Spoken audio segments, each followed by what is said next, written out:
गणानां गणपतिं हवामहे कविं कवीनामुपमश्रवस्तमं ज्येष्ठराजं ब्रह्मणां ब्रह्मणस्पत आनशृण्वन्नोतिभिः सीदसादनं श्रीमहागणाधिपतये नमः।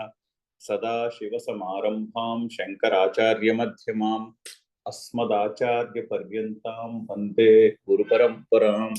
श्रुतिस्मृतिपुराणानाम् आलयं करुणालयं नमामि भगवत्पादशङ्करं लोकशङ्करं। नारायणं नमस्कृत्य नरं चैव नरोत्तमं देवीं सरस्वतीं व्यासं ततो जयमुदीरयेत्। जय गुरुदेव। జయ గురుదేవ్. స్క్రీన్ షేర్ పోయిందండి, కనిపించట్లేదు.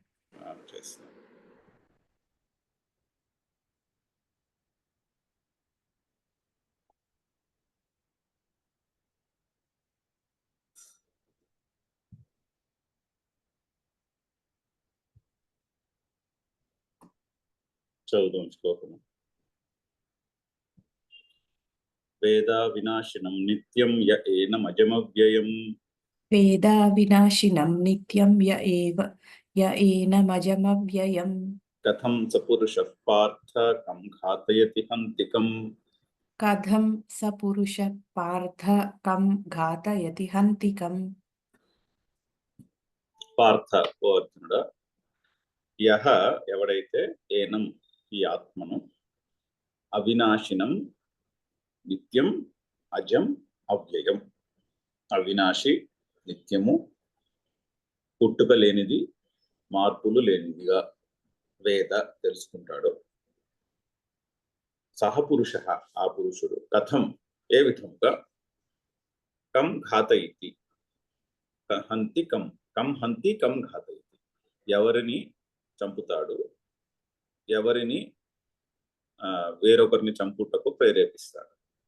అంటే ఏ కర్మకు కర్త అవుతాడు డైరెక్ట్గా, ఏ కర్మ ఇంకొకరి చేత చేయిపిస్తాడు అంటే హేతుకర్తృత్వము అంటాం. అంటే ఇండైరెక్ట్ గా కర్త అవుతాడు, అంటే ఏ కర్మకి కూడా కర్త అవ్వడు అని భావం.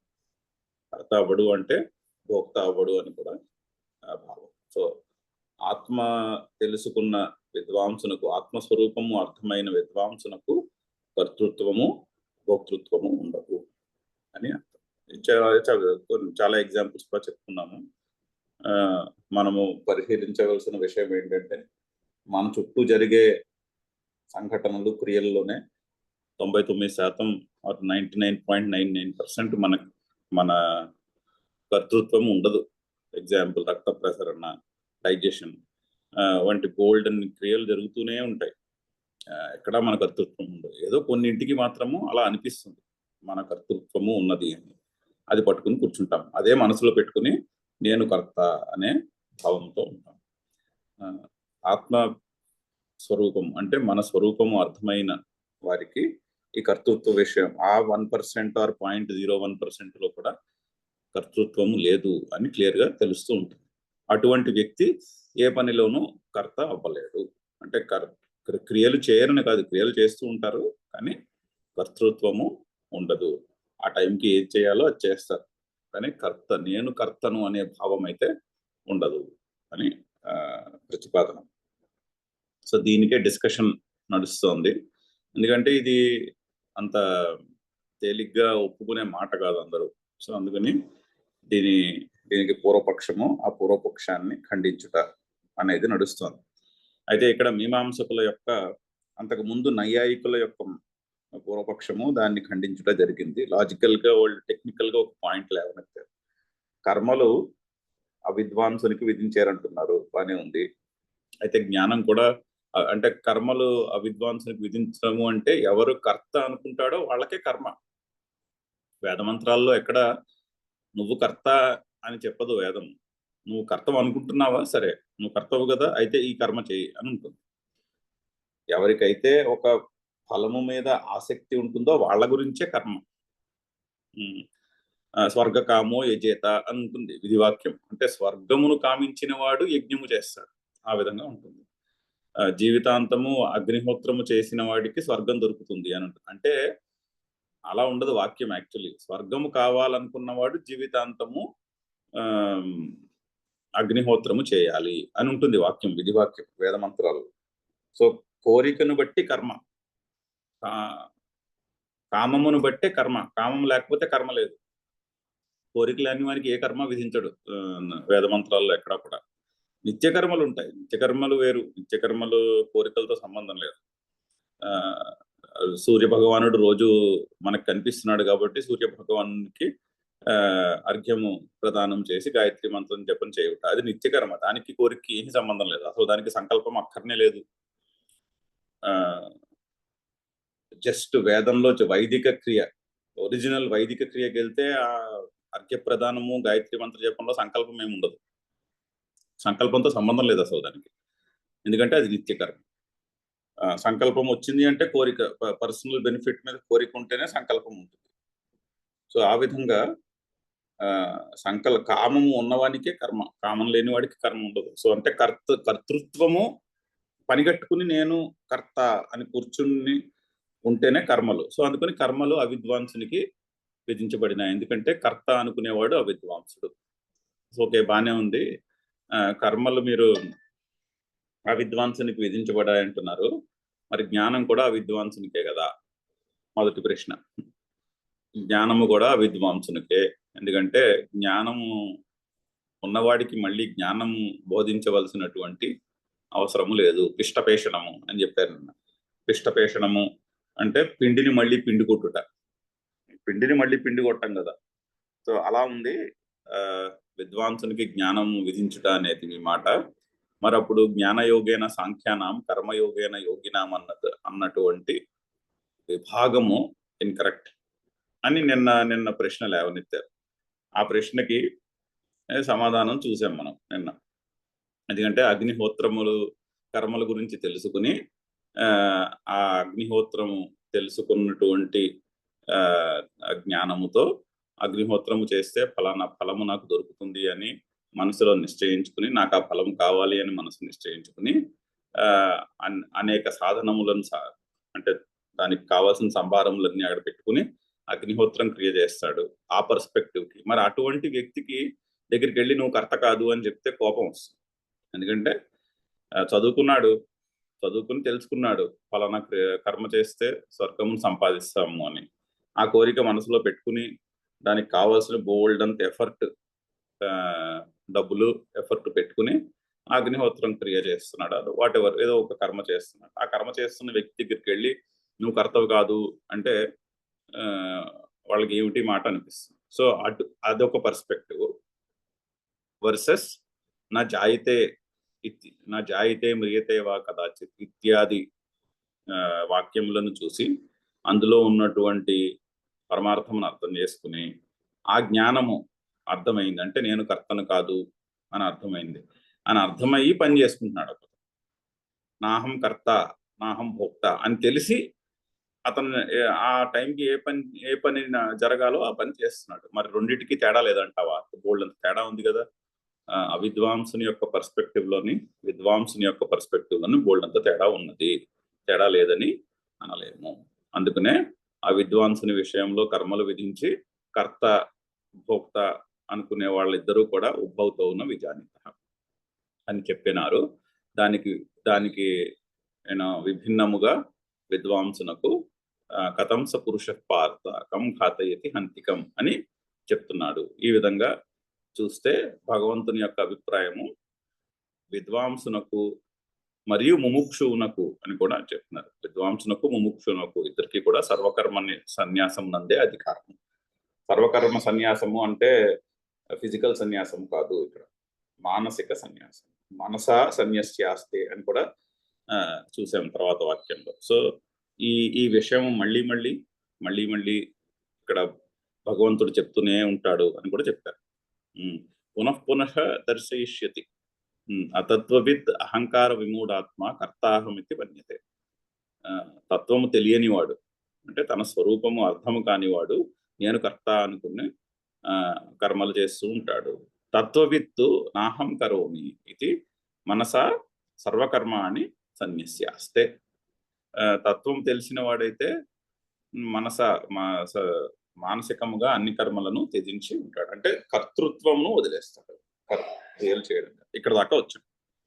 సో ఈ విధంగా శంకర్లు ఆ నైయాయికుల యొక్క టెక్నికల్ డౌట్ని, అంటే లొజీషియన్స్ యొక్క టెక్నికల్ డౌట్ని నివారించి, లేదు భగవద్గీతలో శ్రీకృష్ణుడు ఆ, కర్ నేను కర్త అనుకునే వాళ్ళకే కర్మలు అని చెప్పి, అందుకని ఆ కర్మఫలము మీద ఆసక్తి లేకుండా చేయమని చెప్తాడు.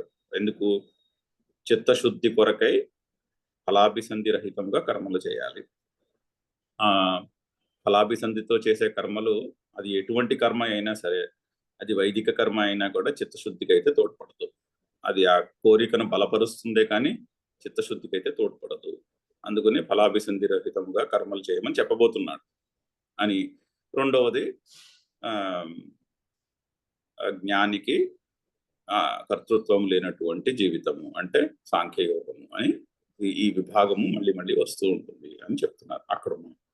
అయితే ఎంత చెప్పినా కూడా ఇది నమ్మరు. ఈ మాట నేను కర్త కాదు అన్న మాట ఎంత చెప్పినా కూడా మనం ఒప్పుకోం. మనమే మధ్య మధ్యలో బోల్డంతసేపు డిస్కస్ చేసుకుంటూ ఉంటాం. సో అందరూ అంతే, అందరికీ అదే పరిస్థితి. పైగా మీమాంసకులు అంటే వైదిక కర్మల యందు బాగా మక్కువ కలిగి ఉన్నవాళ్ళు.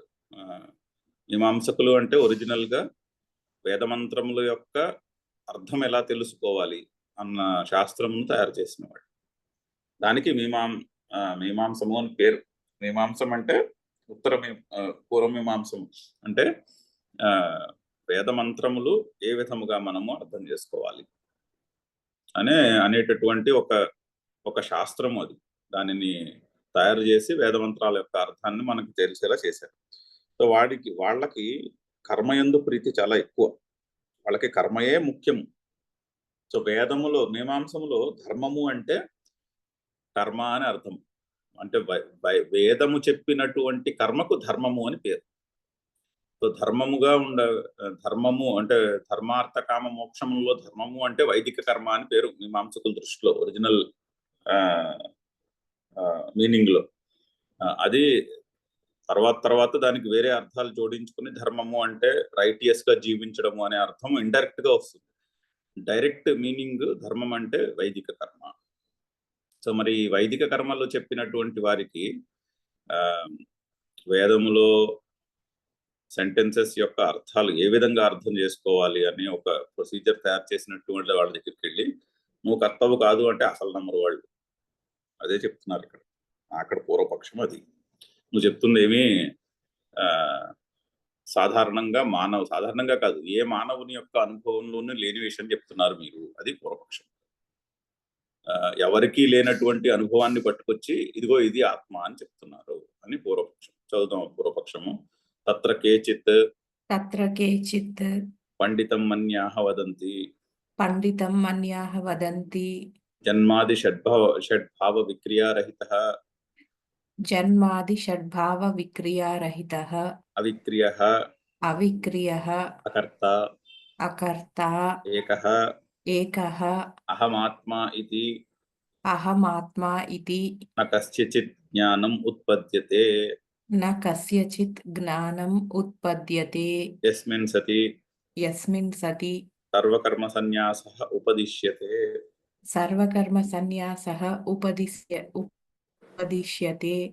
సో తత్ర కేచిత్ వదంతి, అక్కడ కొంతమంది అంటున్నారు, ఈ విధంగా అంటున్నారు. ఎవరు వాళ్ళు అంటే ఒక జ్ఞాని చెప్పాడు అనుకోండి మాట, దాని గురించి మనం పెద్దగా ఆలోచించున్నటువంటి విషయం లేదు. ఆయన చెప్పింది కరెక్ట్, ఆ జ్ఞాని చెప్పిన విషయం కరెక్ట్. ఒక పూర్తి అజ్ఞాని చెప్పాడు అనుకోండి, అప్పుడు కూడా దాని గురించి ఆలోచించవలసినటువంటి విషయం లేదు. ఎందుకంటే వాళ్ళకేం తెలియదు, వాళ్ళు చెప్పే మాట మనం పట్టించుకోకర్లేదు అని తెలిసిపోతూ ఉంటుంది. కానీ అటు ఇటు కాని వాళ్ళు ఉంటారు. అదే చెప్తున్నారు, పండితం మన్యాహ, పండితులు కాదు పండితులము అనుకునేవారు అంటున్నారు. అంటే శంకరులు భగవద్గీతలో మీమాంసకుల్ని చాలా గట్టిగా త్రోసిపుచ్చుతారు వాళ్ళ పర్స్పెక్టివ్. ఎందుకంటే వాళ్ళకి ఏదో పర్సనల్ అనిమాసిటీ ఏం లేదు అక్కడ. పర్సనల్ గా ఆయనకేమీ ఎవరితోని వ్యతిరేక భావం ఉండదు. ఎందుకుంటుంది? ఆయన ఆత్మజ్ఞానము తెలుసుకున్న వ్యక్తి, ఆత్మజ్ఞానం తెలిసిన వ్యక్తికి ఎవరితోని కూడా అపోజిషన్ ఉండదు. అంటే అపోజిషన్ అంటే ఎవరితోని కూడా మనసులో వైరభావం ఉండదు కదా. సో అక్కడ పండితం మన్యాహ అనడంలో అది కాదు భావం. ఆ, అక్కడ అక్కడ ఎందుకు అలా అంటున్నారు అంటే గీత యొక్క కాంటెక్స్ట్ అది. శ్రీకృష్ణుడు ఆ భగవద్గీతలో కర్మలను చాలా త్రోసిపుచ్చుతాడు పక్కకి. చాలా స్ట్రాంగ్ గా త్రోసిపుచ్చుతాడు. అది మామూలు చిన్న చిన్న మాటలతో కాదు, చాలా చాలా స్ట్రాంగ్ మాటలతో తోసిపుచ్చుతాడు. రాబోతున్నాయి అవన్నీ. క్రియా విశేష బహుళం అంటాడు. ఎన్ని కర్మలో బాబోయ్ అంటాడు. ఎన్ని రకాల కర్మలో క్రియా విశేష బహుళం. ఎన్ని రకాల కర్మలరా బాబు అంటాడు కొన్ని శ్లోకాలకు వెళ్ళిన తర్వాత.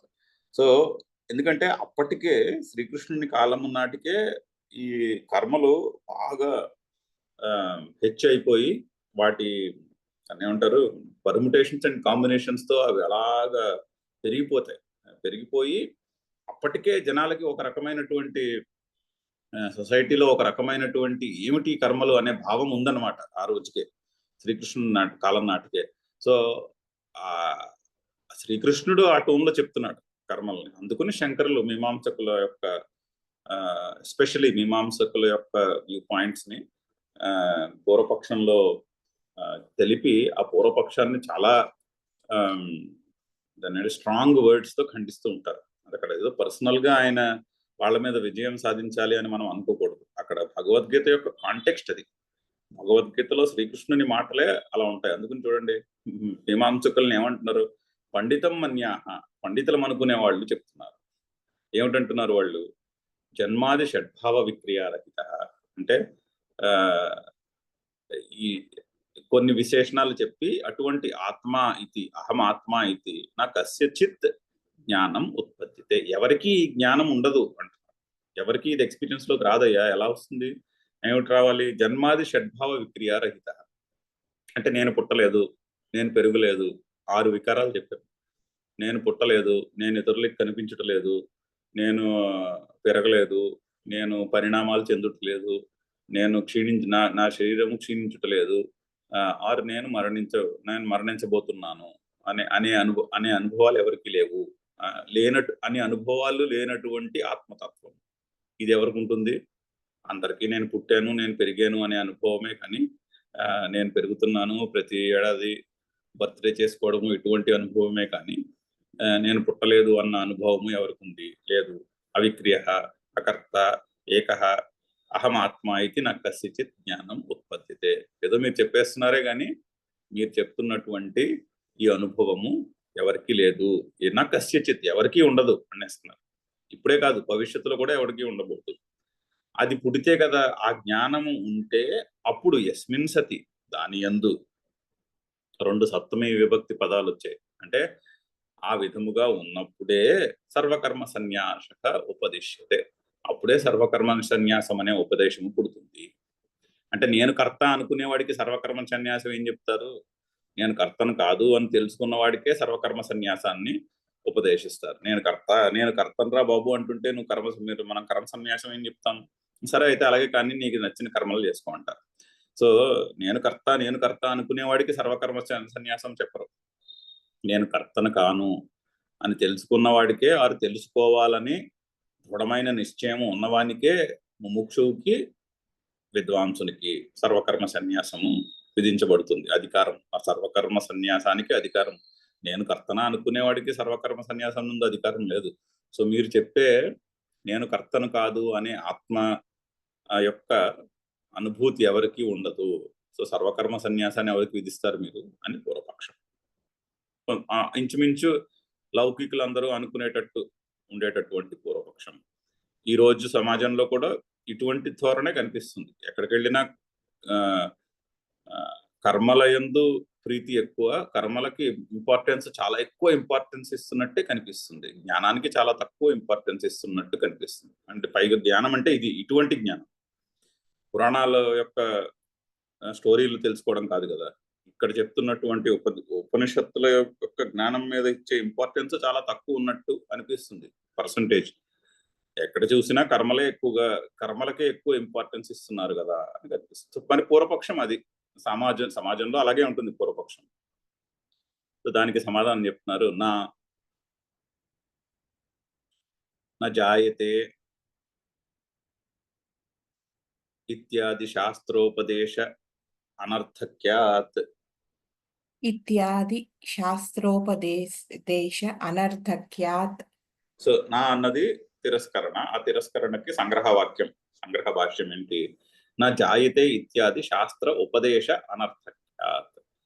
నువ్వు ఎవరికి మరి ఇది మీమాంసకులు కదా, అందుకనే అలా చెప్తున్నారు. దానికి పూర్వపక్షానికి సమాధానం.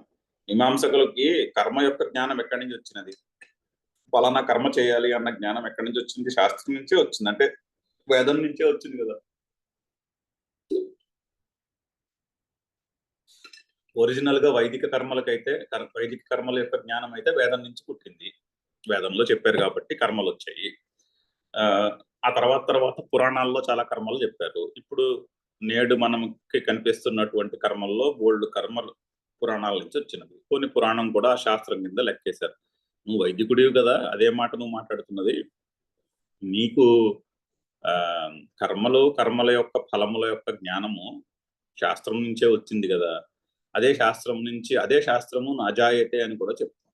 నాజాయతే మ్రియతేవా కదాచిత్ అని కూడా కఠోపనిషత్తు వాక్యం. ఉపనిషత్తు అంటే వేదం, వేదమే వేదం చెప్పిన మాటే అది. మరి వేదం చెప్పిన మాట అనర్థక్యం అయిపోయినది కదా. నువ్వు ఎవరికి కూడా ఆత్మజ్ఞానం యొక్క అనుభూతి లేదు అంటే వేదం చెప్పిన మాట తప్పైపోతుంది. ఎందుకంటే ఏ వేదం అయితే నీకు కర్మల గురించి చెప్పింది అంటున్నావో అదే వేదం చెప్తోంది. నా జాయతే మ్రియతేవా కదాచిత్ నా హన్యతే హన్యమానే శరీరే అని వేదమే చెప్తున్నది, నేను చెప్తున్న మాట కాదు. అందుకని చెప్తున్న శాస్త్రం అనర్థక్యము అయిపోతుంది. అది సంగ్రహవాక్యం. దానికి ఎక్స్ప్లెనేషను యథాచ శాస్త్రోపదేశ సామర్థ్యాత్ ధర్మాధర్మాస్తిత్వ విజ్ఞానం కర్తుశ్చ దేహాంతర సంబంధ జ్ఞానం చ ఉత్పద్యతే. అయితే ఏ శాస్త్రము వలనైతే యథా శాస్త్రోపదేశ సామర్థ్యాత్, శాస్త్రము యొక్క ఉపదేశం ద్వారానే నీకు ధర్మాధర్మ స్థిత్వ జ్ఞానం కలుగుతున్నది కదా. అంటే ధర్మము, ఇక్కడ ధర్మము అంటే కర్మ, వైదిక కర్మకి ధర్మము అని పేరు. సో ధర్మము యొక్క నీకు విజ్ఞానం కలుగుతోంది కదా. నువ్వు మీమాంసకుడివి, నువ్వు వేదం చూసే కర్మలు చేస్తున్నావు కదా. సో ధర్మం యొక్క జ్ఞానము వేదం నుంచి పుడుతోంది. పైగా వేదంలో చెప్పే చాలా కర్మలో ఇంకొక దాన్ని ఏమంటారు, సిగ్నిఫికెంట్ ఐటమ్ అంటే పాయింట్ ఏంటంటే, వేదంలో చెప్పిన కర్మలు చాలా వాటికి ఈ దేహంలో ఫలం దొరకదు. ఇప్పుడు స్వర్గకామో యజతే అన్నారు, ఏదో యజ్ఞం చేస్తే స్వర్గం లభించను. స్వర్గం ఎలా లభిస్తుంది? ఈ దేహంలో లభించదు కదా. ఈ దేహం రాలిపోగా వేరొక దేహాన్ని పొంది, దేవతా దేహమును పొంది స్వర్గములో అప్పుడు ఫలాన్ని అనుభవించాలి. సో మరి దాని యొక్క విజ్ఞానము అది పర్సనల్ గా ఎక్స్పీరియన్స్ లో తెలిసింది ఏమిటి? లేదు కదా. వేదం చెప్తేనే తెలిసింది కదా. వేదం చెప్తే నీకు ఇప్పుడు ఈ యజ్ఞము చేస్తే వచ్చే జన్మలో నువ్వు ఈ జన్మ అయిపోయిన తర్వాత నువ్వు స్వర్గంలో జన్మనెత్తి ఈ యజ్ఞం యొక్క ఫలమును అప్పుడు అనుభవిస్తావు అని చెప్పింది. లేదా మళ్ళీ ఆ స్వర్గంలో ఆ అనుభవించే టైం పీరియడ్ అయిపోయిన తర్వాత మళ్ళీ భూలోకంలో వేరే జన్మ పొందుతావు. భూలోకంలో వేరే జన్మ కూడా పూర్వజన్మలో చేసిన కర్మల యొక్క సుకృతాన్ని బట్టి ఈ జన్మలో దేహము లభిస్తుంది అని కదా మోడలు. మరి దాని యొక్క విజ్ఞానము నీకు డైరెక్ట్ గా ఎక్స్పీరియన్స్ లో లేదుగా. అది వేదం చెప్తేనే తెలిసింది కదా. అదే చెప్తున్నారు, ధర్మము యొక్క విజ్ఞానము అంటే కర్మల యొక్క విజ్ఞానము. మళ్ళీ కర్తుశ్చ దేహాంతర సంబంధ జ్ఞానం చ ఉత్పత్తి. అంతే కదా. కర్మఫలము చాలాసార్లు ఈ దేహంలో పొందుటలేదు. ఇప్పుడు మనం పుణ్యం చేస్తున్నాము, ఆ పుణ్యం యొక్క ఫలం ఎప్పుడు లభిస్తుంది? ఈ శరీరం రాలిపోయి ఇంకొక శరీరాన్ని, ఈ సూక్ష్మ శరీరం వెళ్ళి ఇంకొక శరీరం, వాటెవర్ ఏదో మోడల్ ఉంది. ఈ శరీరం బట్ ఈ జీవితం అయిపోవాలి. ఈ జీవితం అయిపోయి వచ్చే జీవితంలో అది స్వర్గలోకంలో అవి ఉండొచ్చు, వేరే లోకంలో అవి ఉండొచ్చు. అక్కడ వేరే దేహాన్ని పొంది అప్పుడు ఆ కర్మల యొక్క ఫలాన్ని అనుభవించాలి. మరి ఇంత జ్ఞానము శాస్త్రం నుంచి వస్తుంది కదా. అవును, ఇది వేదం నుంచి పుట్టిందే కదా. ఇది డైరెక్ట్ ఎక్స్పీరియన్స్ లో ఎవరికీ లేదు. అది వేదం చెప్తే మనం తెలుసుకున్నది. అవును, మరి తథా తథా శాస్త్రాత్ శాస్త్రాత్ తస్యైవ తస్యైవ ఆత్మనః ఆత్మనః అవిక్రియత్వ అకర్తృత్వ ఏకత్వ ఆది విజ్ఞానం అవిక్రియః అవిక్రియత్వ అవిక్రియత్వ అకర్తృత్వ అకర్తృత్వ ఏకత్వాది విజ్ఞానం ఏకత్వాది విజ్ఞానం కస్మాత్ న ఉత్పద్యతే కస్మాత్ న ఉత్పద్యతే ఇది ప్రష్టవ్యాః. ఇది ప్రష్టవ్యాః. అదే అంటున్నారు. మరి ఏ ఏ శాస్త్రము నుంచి అయితే నీకు కర్మల యొక్క సిగ్నిఫికెన్స్, ఆ కర్మల యొక్క ఫలములను అనుభవించడానికి వేరే శరీరమును పొంది కర్మ ఫలమును అనుభవించట అనేటటువంటి విజ్ఞానము ఏ వేదము నుంచి అయితే నీకు పుడుతున్నదో అదే వేదము నుంచి అదే శాస్త్రము నుంచి ఆత్మ యొక్క అవిక్రియత్వ అకర్తృత్వ ఏకత్వాది విజ్ఞానం కూడా ఎందుకు కలగటలేదు అని ప్రశ్నించవలసి వస్తుంది. ఒకే శాస్త్రం చెప్తోంది కదా, కర్మకాండలో కర్మల యొక్క వాటి ఫలములు, కర్మలు చేయవలసినటువంటి ప్రొసీజర్లు అదంతా చెప్పి చివరిలో జ్ఞానకాండలో అదే వేదము ఆత్మ అకర్త, నీ స్వరూపము కర్త కాదు భోక్త కాదు అని చెప్తున్నది కదా. మరి ఒక విషయంలో మొదటి సెక్షన్ లో చెప్పినటువంటిది కరెక్ట్, రెండో సెక్షన్ లో చెప్పినటువంటిది తప్పు అనే ప్రశ్న పుట్టిస్తుంది. నేను నిన్న ఆ ప్రశ్న అడగాల్సి వస్తుంది అంటున్నారు. నువ్వు ఆత్మజ్ఞానము యొక్క అనుభూతి ఎవరికీ లేదని చెప్పేస్తుంటే నేను నిన్ను ఈ విధంగా ప్రశ్నించాల్సి వస్తుంది అని ఆ పూర్వపక్షానికి సమాధానం, చాలా చక్కని సమాధానం మీమాంసకునకు చెప్పి, దానికి తర్వాత ఒక వాక్యం ఉంది ఇక్కడ, అండర్లైన్ కూడా చేసి ఉన్నది. చాలా మంచి వాక్యం అని చెప్పి ఇంకో చిన్న ప్రశ్న ఉండొచ్చు మనసులో. సరే, వేదం చెప్తోంది, ఉపనిషత్తులు ఈ వాక్యాలు చెప్పేస్తున్నాయి, కానీ తే కరణ అగోచరత్వాత్ ఇది చేత్ తే కరణ అగోచరత్వాత్ ఇది చేత్ అయితే మీరు ఆత్మ అప్రమేయము అని చెప్పారు అన్న మాటకి లేవదీస్తున్నాడు అనమాట పూర్వపక్షి. ఆత్మ అప్రమేయము కదా అంటే ఏంటి? ఆత్మ యొక్క అనుభవము ఇంద్రియములకు అందదు అని కదా. మరి అలాంటప్పుడు అనుభవం ఎలా తెలుస్తుంది? అనుభవం తెలియదని మీరే చెప్తున్నారు కదా, అప్రమేయము ఆత్మ అని ముందు చెప్పారు, ముందు మంత్రంలో చెప్పినట్టున్నారు కదా, ముందు శ్లోకంలో ఎక్కడో. మరి కరణ అగోచరత్వాత్ అంటే కరణమునకు అంటే ఇంద్రియములకు, మనస్సు ఇంద్రియములు బుద్ధి కరణములు అంటే జ్ఞానమును పొందుటకు సాధనము. ఈ సాధనములకు అందదు కదా ఆత్మ. సో అందుకని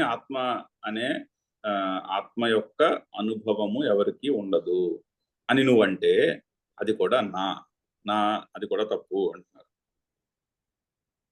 ఎందుకంటే చాలా చక్కని వాక్యం ఉన్నది ఇక్కడ, అండర్లైన్ చేసినటువంటి వాక్యము, చాలా తరచుగా పెద్దలు కోట్ చేసే వాక్యం ఇది, అందుకని అండర్లైన్ చేసి కూడా పెట్టారు. అంటారు నా మనసైవాను ద్రష్టవ్యం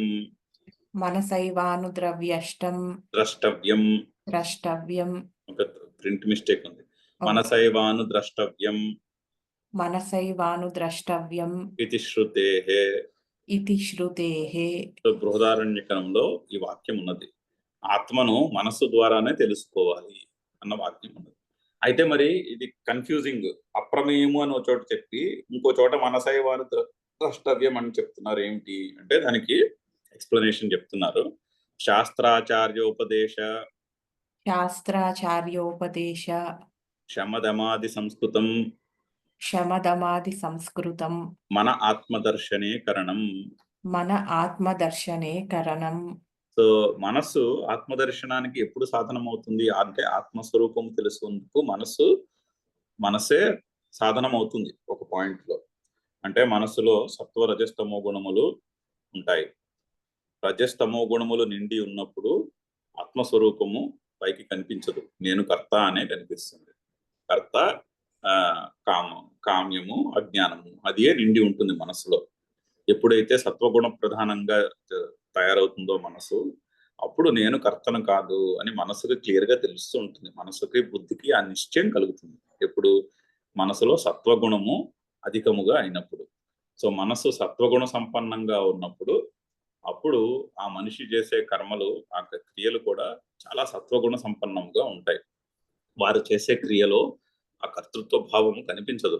గురుదేవులు బెస్ట్ ఎగ్జాంపుల్, ఎదురుకుండా కనిపించే ఎగ్జాంపుల్.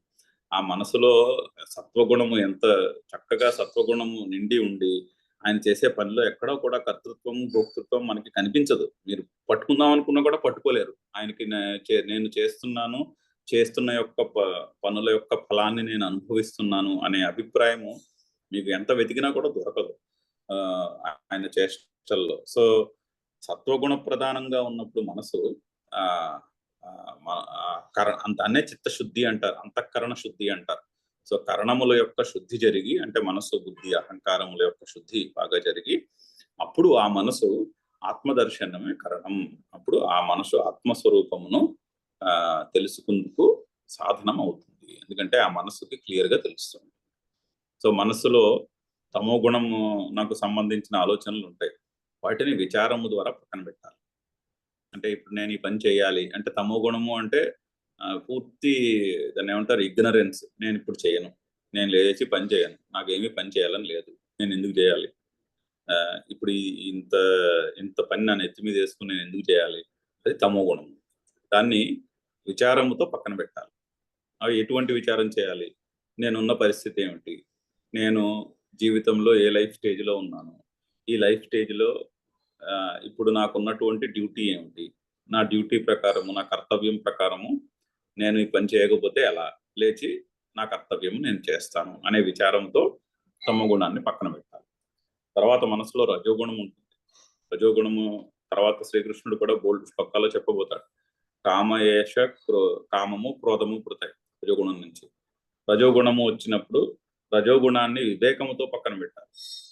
అంటే రజోగుణం వల్ల కర్తృత్వం వస్తుంది, కర్తృత్వము భోక్తృత్వములు పుడతాయి. ఆ కర్తృత్వము నుంచి కోపం పుడుతుంది కోరిక తీరకపోతే. సో కోపం పుట్టడానికి మూలమని ఏమున్నది? నేను ఫలానా అనే ఐడియా ఉన్నది. ఆ నేను ఫలానా అనే ఐడియా నుంచి శోకము మోహము కోపము ఇవన్నీ వస్తాయి. సో ఆ కోపము శోకము మోహము వచ్చినప్పుడు వివేకము అవసరం. ఎటువంటి వివేకము? నేను కర్తను కాను అనే వివేకము అవసరం. అప్పుడు ఆ విధంగా రజోగుణాన్ని జయించగలుగుతాం. సో విచారము వివేకము వీటి ద్వారా రజస్తమో గుణములను అధిగమించి మనస్సుని సత్వగుణ ప్రధానంగా చేసుకుంటే అప్పుడు మనసులో చాలా క్లియర్గా తెలుస్తూ ఉంటుంది నేను కర్తను కాను అని.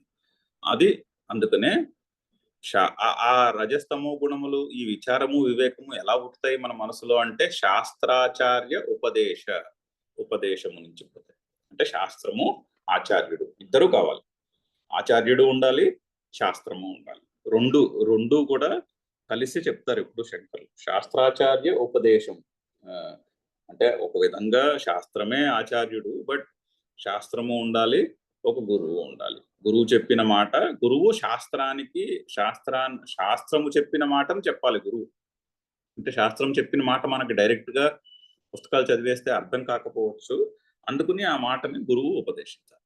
గురువు ఉపదేశిస్తే ఆ మనసులో ఆ మాట నిలబడి ఆ మాట మీద శ్రద్ధ పెరిగే అవకాశం ఉంటుంది. బాగా శ్రద్ధ ఉండాలి ఆ మాట మీద. సో అందుకని శాస్త్రాచార్య ఉపదేశ, ఆ ఉపదేశము నుంచి పుట్టినటువంటి శమదమాది సంస్కృతం అంటే శమదమాది షట్ సంపత్తి ద్వారా మనస్సు సంస్కరింపబడగా అటువంటి మనస్సు ఆత్మదర్శనే కారణం. అంటే శమము అంటే మనో నిగ్రహం. శమం అంటే మనస్సుని నిగ్రహించుకొనుట. దమము అంటే ఇంద్రియ నిగ్రహం, అంటే బాహ్యముగా చేసే పనులను ఇంద్రియ నిగ్రహముతో చేయుట. శమము దమము తర్వాత ఏంటి? ఉపరతి, తితిక్ష, తర్వాత శ్రద్ధ, సమాధానము. అవి షట్ సంపత్తులు. ఉపరతి అంటే శమము దమము అంటే ఇంకా ఉత్తిని విపరీతంగా ఎంజాయ్ చేసేయాలి అన్నటువంటి ఆ తపన తగ్గుతుంది. అక్కడికి వెళ్ళి అది చూసేయాలి, ఇక్కడికి వెళ్ళి ఇది ఎంజాయ్ చేసేయాలి అన్నటువంటి తపన తగ్గుతుంది. కాస్త సింపుల్గా చేసే ప్రతి పనిని ఎంజాయ్ చేయగలుగుతాం. అంటే ఉపరతి అంటే ఎంజాయ్మెంట్ లేకుండా బోరింగ్గా అయిపోవడం కాదు. ప్రతి పని కూడా ప్రతి చిన్న పనిని కూడా మీరు ఎంతో ఆస్వాదించి ఆనందించగలుగుతారు. చిన్న చిన్న పనులు చేసి కూడా చాలా చక్కగా చేయగలుగుతాం. అది ఉపరతి. తితిక్ష సుఖదుఖములను తితిక్ష చేయగలుగుతారు. శ్రద్ధ అంటే గురువు యొక్క వాక్యము, శాస్త్రము యొక్క వాక్యము మీద ఎనలేని శ్రద్ధ, దానికి అది శ్రద్ధ. అంటే సమాధానము అంటే సుఖదుఖములు వచ్చినప్పుడు సమముగా ఉండగలుగుతా. ఇవి వరుసగా ఒకదాని తర్వాత ఒకటి వస్తాయి. శమదమాది ఒకదాని నుంచి ఇంకొకటి పుడతాయి. దానికి మూలమున శాస్త్రాచార్య ఉపదేశము. ఆ ఉపదేశం వల్ల వివేకము వైరాగ్యం. సో శాస్త్రము ఆచార్యుని యొక్క ఉపదేశముతో వివేకము, అంటే ఆత్మానాత్మ వివేకము. ఏది ఆత్మ అంటే ఏది నా స్వరూపము, ఏది నా స్వరూపము కాదు. తద్వారా వైరాగ్యము. అందుకని కాస్త ఈ కోరికలు అవి తగ్గి శమదమాది షట్ సంపత్తి పెరుగుతారు.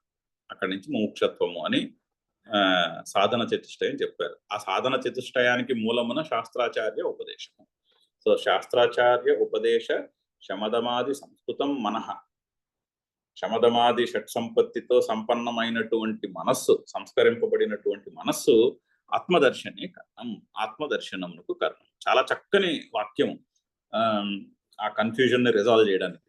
ఫైనల్ గా మనస్సు బుద్ధి ద్వారానే తెలుసుకోవాలండి నా ఆత్మస్వరూపము. కానీ ఏ విధమైనటువంటి మనస్సు బుద్ధి?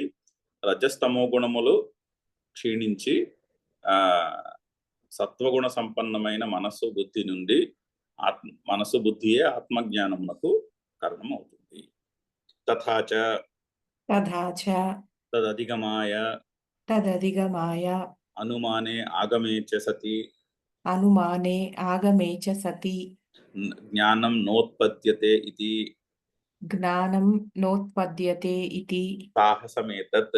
సాహసమేతత్. చూడండి ఏమంటున్నారు, ఏమిటి నీ దుస్సాహసము?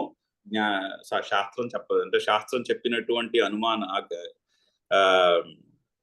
అనుభవము ఎవరికి లేదని చెప్తున్నావు, ఎంతటి దుస్సాహసం చేస్తున్నావు నువ్వు అంటున్నారు పూర్వపక్షిని. తథాచ తదధిగమాయ అంటే ఈ శమదమాదుల చేత మనస్సులో రజస్తమో గుణములను అధిగమించి అనుమానే ఆగమేచ సతి. అంటే శాస్త్రం చెప్పినటువంటి జ్ఞానము మనస్సు చేత తెలుసుకోబడుతుంది. అంటే డైరెక్ట్ గా అనుమానం అని ఎందుకంటున్నారంటే ఆత్మజ్ఞానము ప్రత్యక్షము కాదు. అంటే ప్రత్యక్షముగా కంటికి కనిపించేటట్టు అదేదో లైట్ కనిపించినట్టు కనిపించదు. అది దాన్ని ఏమన్నారు, నేతి ఇది కాదు అనే నా స్వరూపం ఏమిటి అంటే నా స్వరూపము శరీరము కాదు అని తెలుస్తూ ఉంటుంది. సో నెగిటివ్ గా తెలుస్తుంది, అంటే నెగేషన్ ద్వారా తెలుస్తుంది, నెగిటివ్ గా కాదు, నెగేషన్ ద్వారా తెలుస్తుంది. అందుకని లాజికల్ గా తెలుస్తుంది, ఓకే నా శరీరము నా స్వరూపము శరీరం కాదు. మరి ఏమిటి నా స్వరూపము? శరీరం కానప్పుడు ఏమిటై ఉండాలి నా స్వరూపము? నా శరీరంలో ఉన్నటువంటి చైతన్యం అయి ఉండాలి అని ఆ విధంగా తెలుస్తుంది. శాస్త్రము గురువు చెప్పగా అనుమానము ద్వారా క్లియర్ గా తెలుస్తున్నటువంటి జ్ఞానము నా ఉత్పద్యతే తెలియదు అని ఎంతటి సాహసం చేస్తున్నావు? ఇది సాహసం ఏతత్. సో నువ్వు చెప్తున్న వాక్యము తప్పు. జ్ఞానంచ ఉత్పద్యమానం తద్విపరీతం అజ్ఞానం అవశ్యం బాధతే ఇది అభ్యుపగంతవ్యం. అంటే ఇప్పుడు మీరు చీకటి గది ఉందనుకోండి, చీకటి గదిలోకి వెళ్ళి లైట్ వేస్తే చీకటి పోయిందా లేదా? అంతేనే కానీ చీకటి పోయిందనాలి. అంతేనే కానీ నేను లైట్ వేసింది చీకటి పోలేదు అనలేం కదా. నేను చీకటి గదిలోకి వెళ్ళానండి, లైట్ వేసానండి, అయినా చీకటి పోలేదు అనగలమా? అనలేం కదా. అయితే చీకటి ఉంటుంది లేదా లైట్ ఉంటుంది. అలాగే జ్ఞానము, మనస్సులో జ్ఞానము ఉదయించినప్పుడు అజ్ఞానం ఉండదు, అజ్ఞానానికి చోటు ఉండదు. ఐదర్ జ్ఞానం ఉంటుంది లేదా అజ్ఞానం ఉంటుంది. ఆ జ్ఞానం ఉదయించిందని కానీ ఇంకా అజ్ఞానం ఉంది ఏంటి, ఆ మాట ఉండదు. అంటే ఏంటంటే ఏం చెప్తున్నారంటే, నేను శాస్త్రము ఆచార్యుడు చెప్పిన మాట విన్నాను, నేను కర్త కాదు అని తెలుస్తోంది, అంటే ఆ మాట కరెక్టే అని నాకు అనిపించింది, కానీ ఇంకా నాకు కోరికలు ఉన్నాయి. ఇంకా నేను కర్తనై ఉన్నాను అనే మాట ఉండదు. ఐదర్ జ్ఞానం ఉంటుంది లేదా అజ్ఞానం ఉంటుంది. అంటే ఏమిటి అర్థము? నేను విన్నానే గాని ఆ పాయింట్ ఇంకా నా మనసులో పూర్తిగా ఆకలింప చేసుకోలేదని అర్థం. అంటే జ్ఞానము పుట్టలేదని అర్థం. ఈ మాటలు విన్న తర్వాత కూడా ఇంకా కోరికలు ఉన్నాయనుకోండి మనసులో, అంటే ఏంటి అర్థము? ఈ మాటలు పూర్తిగా మనకి డైజెస్ట్ కాలేదని అర్థం. అది పూర్తిగా డైజెస్ట్ అయ్యి జ్ఞానము ఉదయించిన రోజున కోరికలు ఆటోమేటిక్ గా జారిపోతాయి. కోరికలు ఉండవు. సో ఆ జ్ఞానం ఆటోమేటిక్ గా వెళ్ళిపోతుంది. ఎందుకంటే చీకటి గదిలో లైట్ వేస్తే చీకటి ఉండకూడదు, లైటే ఉండాలి. అంతేనే కానీ లైట్ వేసాను చీకటి ఉంది అన్నది ఉండదు. సో అందుకని ఆ జ్ఞానం ఉత్పద్యమానం తద్విపరీతం అజ్ఞానం అవశ్యం బాధతే. జ్ఞానము పుడితే దానికి ఆ విపరీతమైనటువంటి, అంటే దానికి ఆపోజిట్ అయినటువంటి అజ్ఞానాన్ని అవశ్యం బాధిస్తుంది. తచ్చ తచ్చ అజ్ఞానం దర్శితుం అజ్ఞానం దర్శితం అంతా అహం హతః అహం అస్మి ఇతి ఉభౌ న విజానీతః హంతా అహం హతః అహం అస్మి ఇతి ఉభౌ న విజానీతః ఇది. సో అందుకని ఆ అజ్ఞానం అంటే ఎలా ఉంటుందో చూపెట్టడానికి మనకి హంతా అహం హతః అహం అస్మి అని ఉభౌతౌన విజానీతః అనే మాట వచ్చినది. అది అజ్ఞానాన్ని చూపిస్తున్నటువంటి వాక్యము. అత్రచ ఆత్మన హనన క్రియాయాః ఆత్మన హనన క్రియాయాః కర్తృత్వం కర్తృత్వం కర్మత్వం హేతుకర్తృత్వం చ అజ్ఞానకృతం దర్శితం. ఆ విధముగా భగవంతుడు ఆత్మ యొక్క కర్తృత్వమును కర్మత్వమును హేతుకర్తృత్వమును, అంటే ఒక క్రియకు కర్తను నేను, ఆ క్రియకు కర్మను నేను, లేదా ఆ క్రియ నేను వేరొకరి చేత చేయిస్తున్నాను అనే 3 రకాల ఆలోచనలు కూడా అజ్ఞానకృతమని, అవి అజ్ఞానములే అని భగవంతుడు చూపించినాడు. ఆ ముందు చెప్పినటువంటి శ్లోకముల్లో ఈ మాటనే భగవంతుడు మనకి చూపిస్తున్నాడు అని చెప్తున్నాడు. సరే, ఇక్కడితో ఆపుదాము, 6 అయిపోయింది. మళ్ళీ రేపు కంటిన్యూ చేద్దాం. ఓం పూర్ణమదః పూర్ణమిదం పూర్ణాత్ పూర్ణముదచ్యతే పూర్ణస్య పూర్ణమాదాయ పూర్ణమేవావశిష్యతే. ఓం శాంతి శాంతి శాంతి. హరి ఓం.